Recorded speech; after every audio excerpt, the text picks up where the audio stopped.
Praise is vocal. Praise is vocal. Your mouth must speak the praise of the Lord. Your lips must speak the praise of God. That must be a shout. Now let me tell you the difference, because some of you may not know. Some of you grew up thinking shouting means dancing. I hate to bust your bubble. That's not what it means. Shouting means to open your mouth, let something come out of your belly that expresses the glory of God. So when a person shouts, they'll say, "To God be the glory for the things that he has done." Now, I need to tell you something. Praise is not just audible. Praise is not in your voice. Praise is also in your hands. That's why Psalm 47:1 says, "Oh, clap your hands, all ye people." Praise sounds like something. That's why when you see young men driving down the road, they got their music sky high. They're trying to feel everything, because praise is assertive. Anytime music is playing, it should be assertive. And so I need to tell the people of God, sometimes you got to take the time to praise Him. Tell somebody, say, "I just got to take the time to praise Him." So that brings me now to my text. First of all, I need to tell you about Revelation. Revelations now is one of the great books. It speaks about that is going to come. First of all, there are 5 factors concerning Revelations. I want to tell you, first of all, it is the revelation of Jesus the Christ. So if you ever want to know that is going to come, you find yourself in the book of Revelation, because it reveals who Jesus Christ really is. Second of all, Revelations now is the communication between the supernatural and God's servants. So when you look at this book, you will see supernatural things that doesn't make sense to the natural mind. Third of all, it is how to communicate between you and your God. I kept reading and I discovered some wonderful things. Second of all, that there are some things in here that I must show you, because if you get them, you're going to really be happy.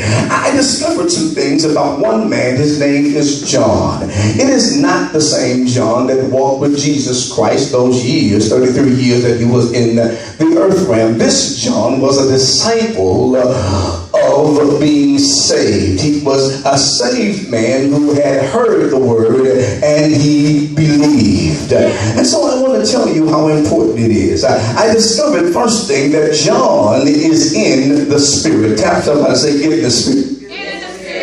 John is in the Spirit. And the first thing that John hears is the word of the Lord. And it says, "I am Alpha and Omega."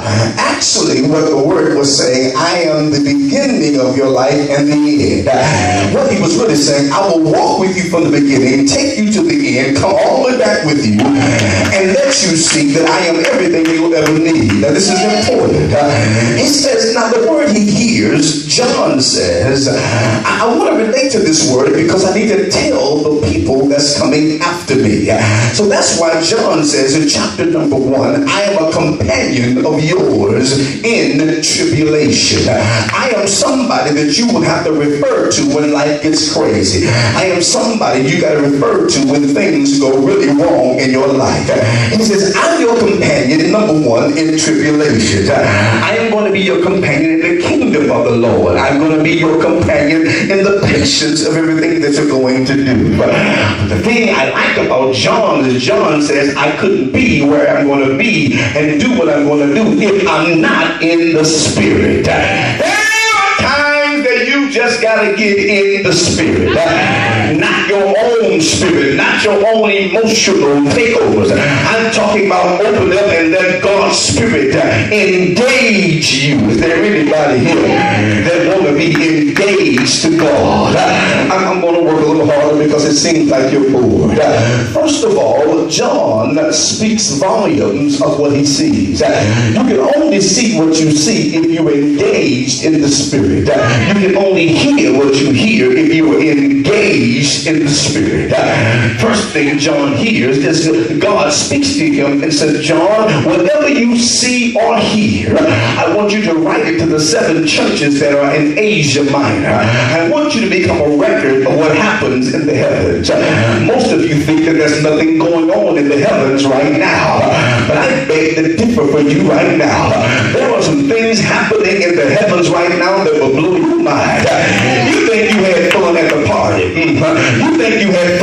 the club. But there is a praise party that's going on in heaven right now that don't ever stop. It never quits. It never gets lazy. Nobody ever gets tired. Tap somebody and say they're praising him right now. They're praising him right now.